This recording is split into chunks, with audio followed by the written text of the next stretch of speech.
my name is Tzvi Lebetkin, your Rabbi from another planet. Please like, share, and subscribe, and ring the little bell. Ring that little bell so you are notified when new videos drop. I think it's reasonably fair to say we live in strange times. Now, you know, we've been saying this for a while, right? Back in 2017, 2018, I looked around the world and went, this is pretty weird. I don't remember things being crazy like this before. And then came along 2021 and said, hold my beer, baby.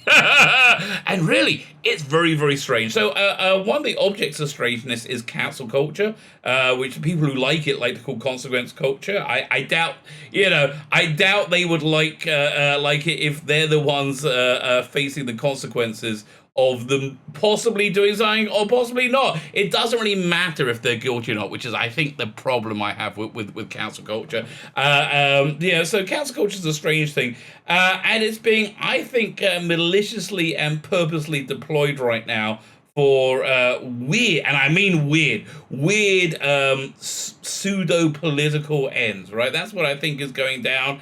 So it's very strange. It's very strange. So we Noel Clarke, who was, I say a friend to Doctor. I would say a friend to Doctor Who, Mickey Smith in the Russell T Davies series. And I like, yeah, honestly, I like his work. I like his work a lot. I like, was it Kidulthood, Adulthood? I didn't know that he did a Brotherhood. I got to check it out. But yeah, I like his work. But he's been very, very much accused. And now the people who are reveling in his cancellation, and they are reveling in it, it's weird, again, it's just weird, are now really targeting John Barrowman, and I'm left to ask why. I'm asking why, and I got a few thoughts on what's going on with Noel Clarke as well. But basically, that's where I am. I'm asking, like, why are they trying to cancel John Barrowman? I don't think, again, I just can't take anything at face value. Yeah, in 2021. You can't trust anything except that what you see and hear for yourself, because everybody is lying and full of spin. Like, every freaking body. I don't trust anybody unless I really know they're trustworthy. Fine. So we're going to get into this story. Before we do so, can you hit the like button? That'd be great. That'd be fun. And you know, this is a hot button topic. People are really, when I did my first video on this a few days ago, people were really upset with me. That I'm like, well, yeah, let's not convict him until the evidence, which is where I am. Look, honestly, Noel Clarke could be guilty of sin. He absolutely could be. I have no idea. I doubt that he is, but he could be, and I'm happy for him to face any consequence of being guilty of sin. I'm just a bit of an old fuddy-duddy that think that we should be, that having a system of being innocent until proven guilty is just for the betterment of society, right? I do think society is a much, much better place. So you know what else makes society a better place? Clicking the like button. That'd be great. Clicking the share button. And of course, clicking the subscribe button. Hit that subscribe button. About 20 subscribers away from 3,000. So hit the subscribe. If you're subscribed, make sure you're still subscribed. I had like a long-term subscriber get in contact with me and says, YouTube unsubscribe me. Oh, and very important public service announcement, especially if you're hate watching this video, okay? Very important public service announcement. YouTube will delete comments, and they have been deleting comments. And again, people are getting mad at me about that. It's like, yeah, the last guy got mad at me about it was said I was deleting comments. And I looked at one of the comments when he said he made the comments. It was on Sabbath, right? I'm offline. There's no way I could have deleted it. But if your comment gets deleted, get in contact. YouTube is there. They're doing funny things with their algorithms. I don't really understand. But if you comment, that does help the algorithm. And of course, don't forget to check out my my Indiegogo. Oh, it came out very little. Let's make that a bit bigger. There we go. Doink. There you go. Don't forget to check out my Indiegogo. 2 freaking awesome graphic novels. We have biblical Bible stories, so aces, creators of rashness and rose. Kind of like one of those early Vertigo books, like Sandman or Bob the. That kind of vibe. And then we got this super fun, The Imperium, a love letter to telefancy of the 1960s, defending the 1960s from threats beyond reality. Basically, imagine James Bond, Patrick Troughton's Doctor Who, Emma Pill, Monkey in a Spacesuit, and the Black Slab from 2001. I mean, obviously, they're reasonably different. In one super group, with, you know, the prisoner pops in for a bit of a cameo, and There's lots of toilet paper, right? There's lots and lots and lots of toilet paper. So let's find this headline. This headline is doing the rounds on a lot of places. This is from the Express. It was just the first one I came to. It's in a lot of publications now. It's first place I saw it was Pink News, but I thought, yeah, let's go for a national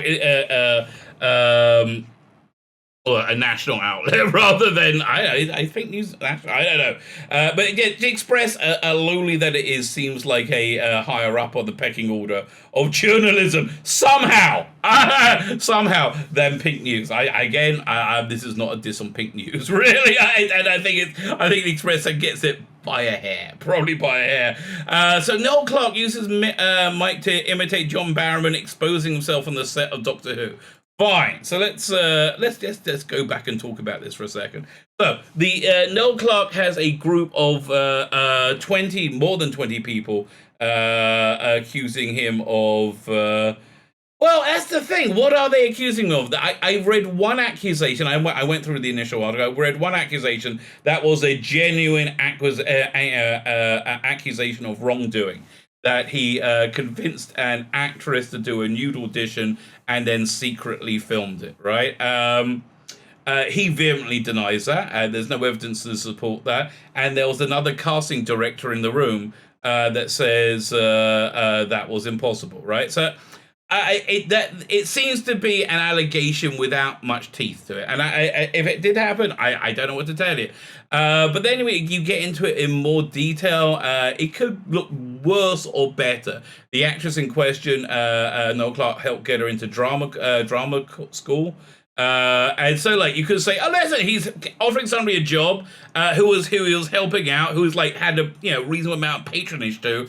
Like, this is just the job. This is just how you get the job. I mean, I think it was said about this that the most important thing about doing the nude audition was to see that this new actress was able to perform the job. Like, I imagine being naked and having to work is difficult, right? I don't know. I've never done it before. I imagine being naked and having to perform labor is somewhat tricky. So it sounds reasonable. But then again, you can look at it the other way and go, oh, he was grooming her and he was getting ready to pounce. Hey, honestly, I don't know.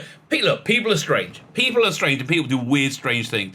It just strikes me that Noel Clarke doesn't really need to con women into getting into bed with him. He seems like a reasonably successful and talented chap. But again, I don't know. But that's the only allegation that I can see that has any real teeth to it. And it's made by his former assistant, so that it sounds like there could be an axe to grind. But the point is, and my fundamental point, and if you really disagree with me, get in contact and come on the channel, because I would love to talk to you. I believe society functions much better for everybody if people are considered innocent until proven guilty, right? And I don't think having 20 allegations is proof of somebody being guilty. Especially a lot of the other allegations was him making people feel bad more than anything else. Like, there was a production assistant who at the rap party for, I think, Brotherhood, did the splits or so, did a flip or something, and there was he took a picture of it at the time, and her legs were in the air and her knickers were showing. Okay, so and then the next day he was looking at the picture with people and giggling. Now listen, I understand that's reasonably juvenile and not overly sensitive behavior. I get it seems to be like school play yard antics to me to a certain extent. But again, listen, I'm not saying anybody's lying. I'm not saying that production assistant's lying. I just don't think that's actionable. I really genuinely don't, and I think there's room to be in Judaism. We have this idea called being dam l'chaf. Okay, this is really important. It's a really good thing to be in life. Is dam l'chaf, which is try and judge people favorably. And if you have an ability to do it, you should. Now, listen, I do this and I do it to my detriment, right? Because I end up not trusting people. I end up giving people the benefit of the doubt that I'm normally guilty of sin. Okay, that's it. But I still think it's a better way to live, right? Because we do live in an age where allegations of sexual impropriety have been weaponized and are used maliciously. So that's my other point here. I think that's actually, I think there's a good chance that's what's going on. So there's this weird group of Doctor Who fans who are very, very dedicated to the Jodie Whittaker era. They very much like it, and they really hate anybody not liking it. They really, really, really, really deeply detest it.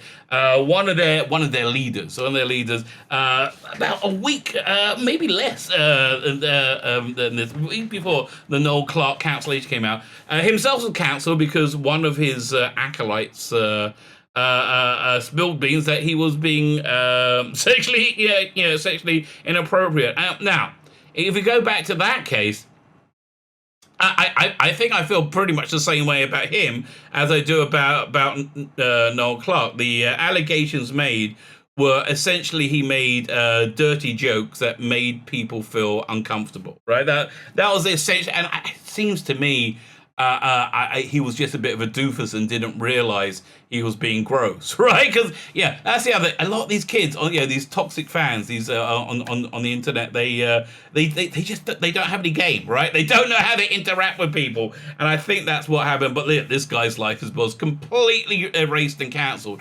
But it made the rest of the Twitterati look really, really bad because they were thick as thieves with this guy, and apparently there was some private server where he made sexual jokes towards a gay woman that was allowed in this very exclusive private server. Everybody stood around and laughing. I think it's roughly the same thing with as Noel Clarke.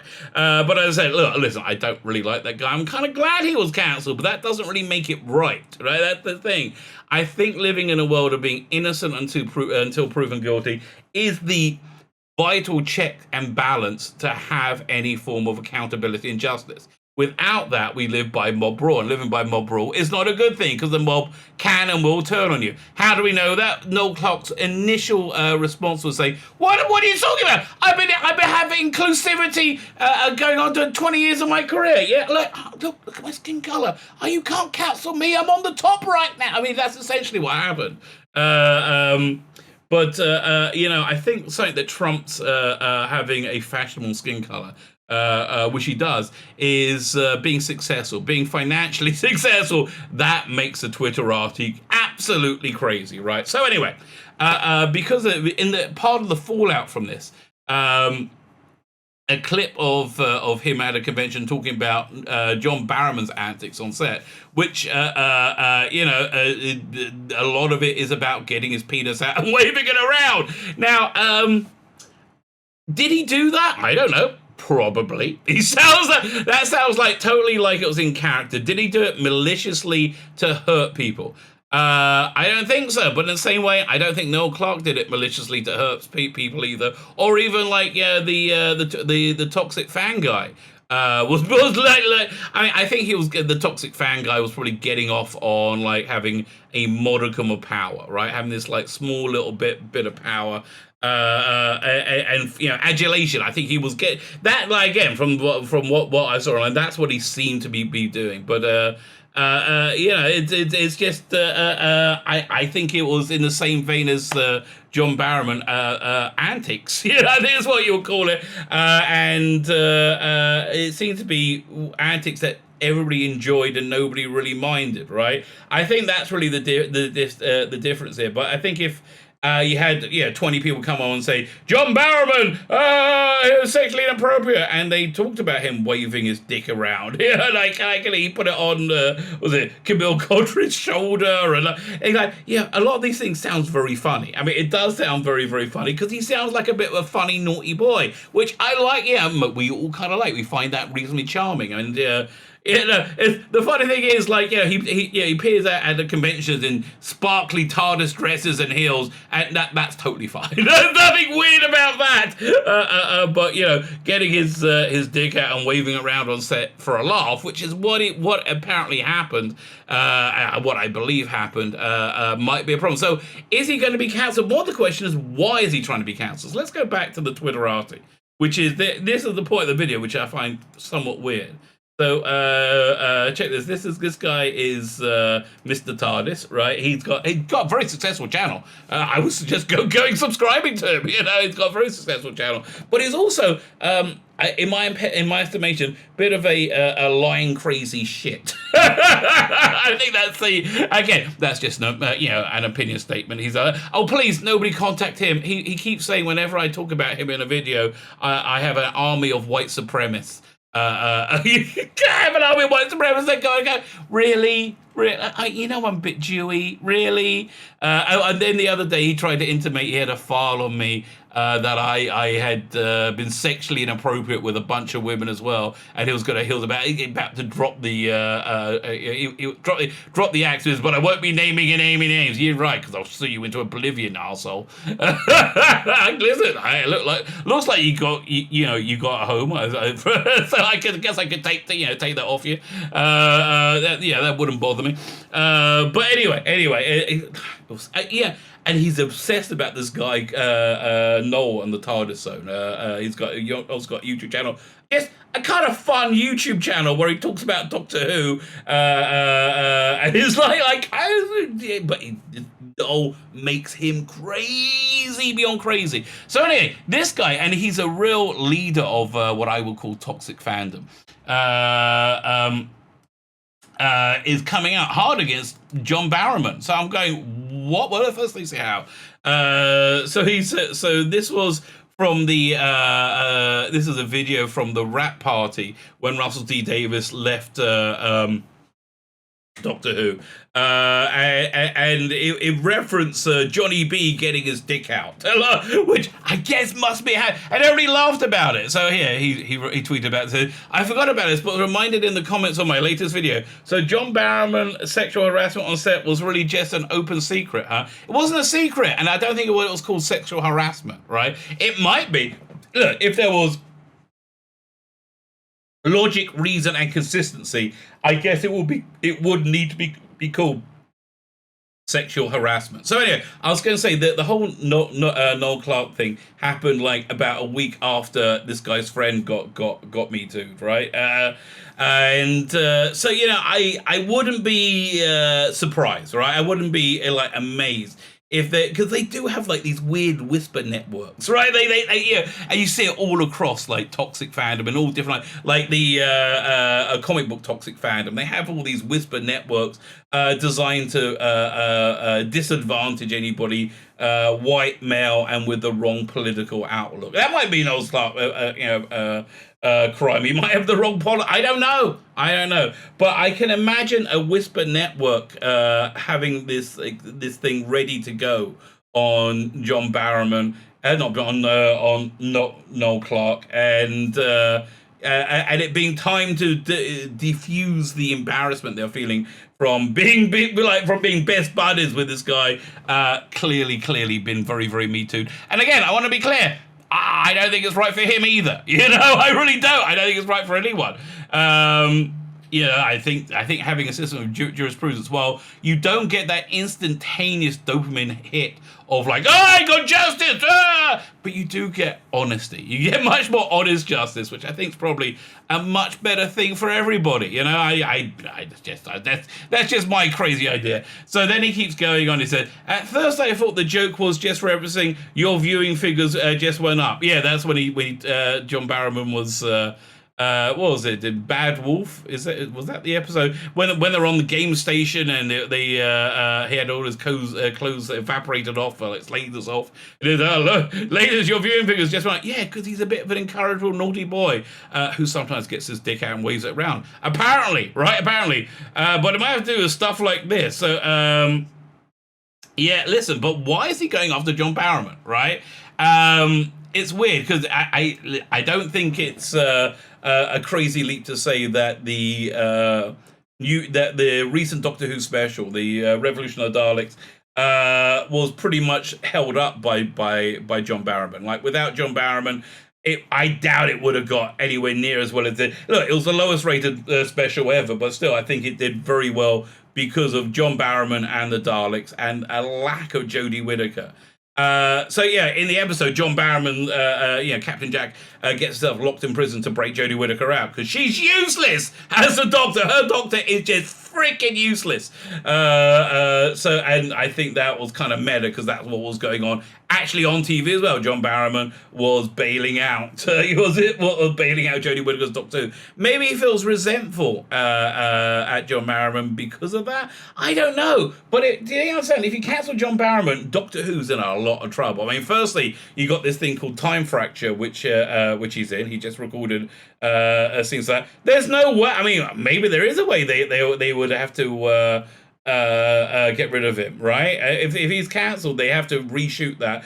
It's heavily hinted that he's going to be in season 13. I can't imagine that he wouldn't be. I mean, like, why wouldn't they want him in season 13? I mean, really? Again, he basically single-handedly saved the viewing figures of that. And again, when I say save the viewing figures, made it the lowest rated one possibly ever. But I think, so I really don't know. I don't know what goes on inside these guys' heads, but I think it's reasonably strange, right? But as I said, please don't contact him. Please don't contact him, because he's bonkers. He's completely bonkers McBonkers.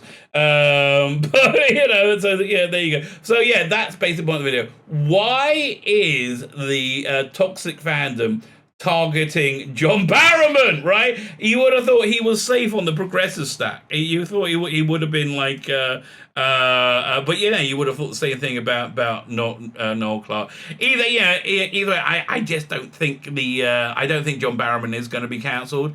Firstly, I just think there's too many people in power that have invested into him. Again, they just filmed new sequences with him for Time Fracture, the live experience. Oh man, I wish they'll do a VR virtual version of that, because it does look kind of cool. And they could do more. They could do the old Cardiff exhibition. They had a few of those. Do a VR version of that. That would be really cool. But yeah, I mean, refilming it, he wouldn't be able to be in season 13. It seems to be something that would not help the current era of Doctor Who, and the current era of Doctor Who does need a lot of help. Does need a lot of help indeed. So there you go. That's just one of the strange things that's going on in 2021. One of the least strange things going on in 2021. My next video I'm about to record, I'm going over a recruitment video for the CIA. It's a video you've got to watch. It's insane. I mean, it is a video you have to watch. There you go. My name's Tzvi Lebetkin, the Rabbi from another planet. Please like, share, and subscribe, and ring that little bell. Ring the little bell so you are notified when new videos drop.